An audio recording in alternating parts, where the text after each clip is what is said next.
तो दोस्तों UCO bank ने अपने क्वार्टर वन के नंबर को डिस्क्लोज कर दिया है। तो चलिए देखते हैं क्या है क्वार्टर वन के नंबर्स के अंदर, क्योंकि नंबर्स देखने में तो अच्छे लग रहे हैं। कैसे क्या है चलिए देख लेते हैं। डाटा बेसिकली लाख्स में दिया हुआ है, मैं आपको क्रोस में कन्वर्ट करके समझाता हूँ कैसे क्या हुआ है। पिछले क्वार्टर की बात करें तो पिछले क्वार्टर में कंपनी का टोटल इनकम जो कंपनी ने जनरेट किया था अप्रोक्सीमेटली बोल सकते हैं 5,946 करोड़ के आसपास। पिछले साल मात्र 3,796 करोड़, अभी देखें तो बढ़ के 5,856 करोड़ के आसपास आ चुका है। तो साल दर साल देखें तो साल दर साल कंपनी के रेवेन्यू के अंदर एक बड़ी तेजी आपको देखने को मिली। अप्रोक्सीमेटली आप बोल सकते हैं 50 से 52% के आसपास का जंप है। जबकि क्वार्टर जाते हैं तो क्वार्टर कंपनी के रेवेन्यू के अंदर एक हल्की सी गिरावट है, अप्रोक्सीमेटली 2% के आसपास की गिरावट है। लेकिन चलिए कंपनी का इंटरेस्ट इनकम देखते हैं, क्योंकि मेन रेवेन्यू तो कंपनी का वहीं से जनरेट होता है।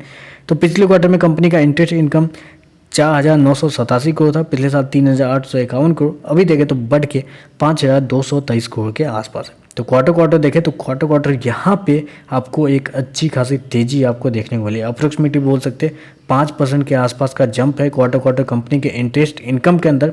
जबकि साल दर साल जाते हैं तो साल दर साल भी कंपनी के इंटरेस्ट इनकम के अंदर एक अच्छी खासी तेजी आपको देखने को मिले। वहाँ पे भी अप्रोक्सीमेटली 45% के आसपास का जंप है। चलिए कंपनी के एक्सपेंस देख लेते हैं, कंपनी ने क्या खर्चे किए हैं इस क्वार्टर में। तो देखिए पिछले क्वार्टर की बात करें तो पिछले क्वार्टर में कंपनी के टोटल खर्चे अप्रोक्सीमेटली बोल सकते हैं 4,589 करोड़, पिछले साल 3,356 करोड़, अभी देखें तो कंपनी खर्चे 4,654 करोड़ के आसपास है। तो खर्चे भी देखें तो ऑन एंड एवरेज कंट्रोल में ही है, ज़्यादा कुछ चेंजेस देखने को नहीं मिल रहा है। चलिए कंपनी का नेट प्रॉफिट क्या निकल के आता है वो देख लेते हैं।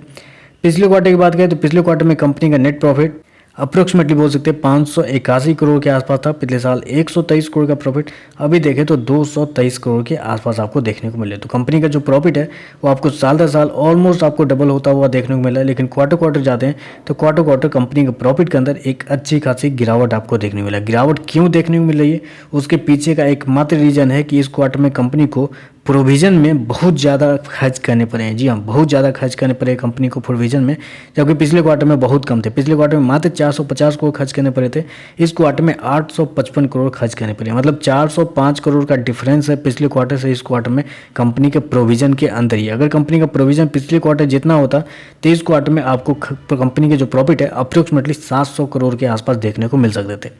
चलिए कंपनी के ईपीएस देख लेते हैं, नेट एनपीए देखते हैं, ग्रॉस एनपीए देखते हैं, ये सब चीज़ क्या हुआ है। पिछले क्वार्टर में कंपनी का ईपीएस 55 पैसे का था, पिछले साल 10 पैसे का, अभी देखें तो 19 पैसे का है।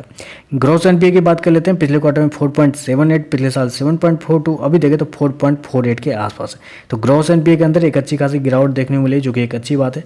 नेट एनपीए की बात करें तो पिछले क्वार्टर में 0.80, पिछले साल 0.54, अभी देखें तो 0.87 के आसपास है।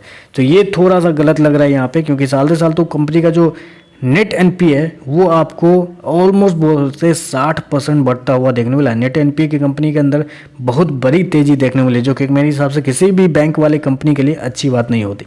तो कंपनी का जो नेट एनपीए है वो आपको बढ़ता हुआ देखने को मिला है साल दर साल और क्वार्टर दोनों, जो कि एक थोड़ा सा नेगेटिव है।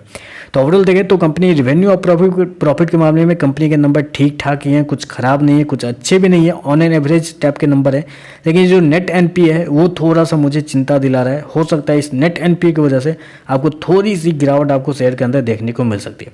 तो बस आज के लिए बस इतना ही। वीडियो पसंद आए तो लाइक कीजिएगा, साथ में साथ चैनल को सब्सक्राइब जरूर कीजिएगा। धन्यवाद।